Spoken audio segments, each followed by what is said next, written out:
Assim, eu assisto às aulas do pastor, do professor Edson, e ele sempre está indicando, né, material paralelo, né, para livros e tal, para poder ser botado justamente no contexto do tempo, né, da coisa. Exato. Então, essa seria uma dica, então, pastor. Na verdade, não é uma dica, é uma condição básica para a interpretação do texto. Bom, vamos deixar claro uma coisa. A Bíblia, por exemplo, uma pessoa que nunca leu a Bíblia, hoje ela resolve ler o Evangelho de João, como o pastor Paulo Roberto, por exemplo, lá na juventude dele.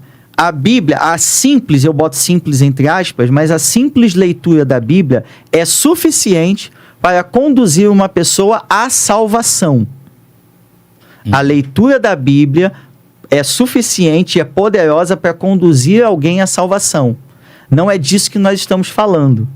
A gente está falando de interpretação bíblica, um outro passo.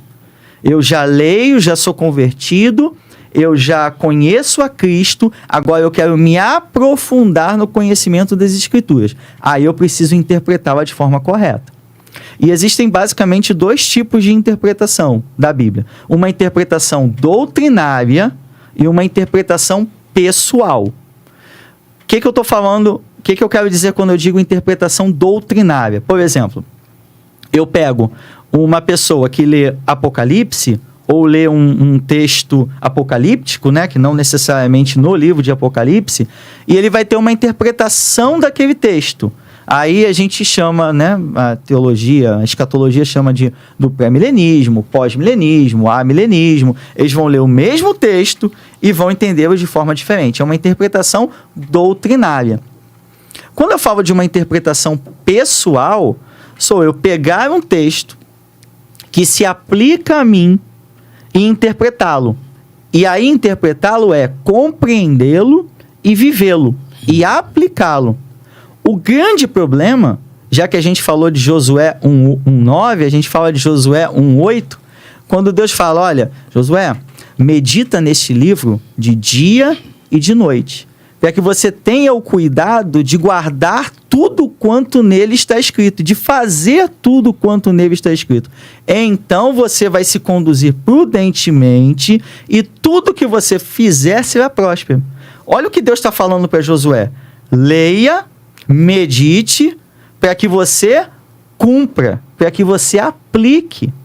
E não é só a leitura, é leitura e meditação para aplicação. O objetivo é a aplicação. E quando eu aplico, e aí esse é o grande problema da interpretação bíblica pessoal. Por quê? Porque muitas vezes eu quero que a Bíblia se adapte à minha vida. E não eu comparar a minha vida com a Bíblia. Se a minha vida está diferente daquilo que eu leio na Bíblia, eu preciso mudar a minha vida.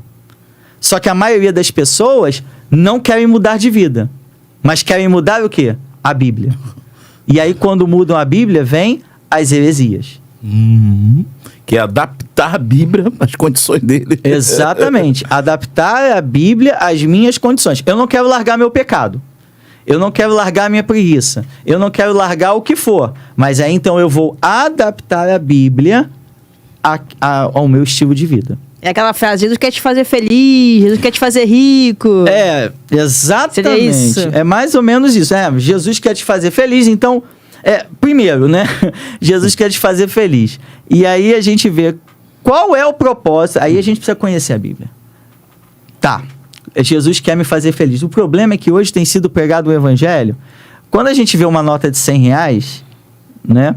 A gente vê aquela nota do Banco Imobiliário. Aquela nota do Banco Imobiliário, ela é grotescamente falsa, óbvio. Mas o problema é que a gente tem visto um evangelho que é um pouquinho diferente. Muda uma palavrinha aqui, muda uma coisinha ali. É o que Pedro fala na sua segunda carta, no capítulo 2, verso 2. Se introduzirão no meio de vocês falsos mestres, que eles introduzirão heresias destruidoras de forma a ser pouco notada. Então eu preciso conhecer a Bíblia para isso. Por exemplo, Deus criou você para ser feliz. A Bíblia não diz isso. A história da igreja não diz isso. A Bíblia diz em Efésios 1:12 que eu fui criado para o louvor da glória de Deus.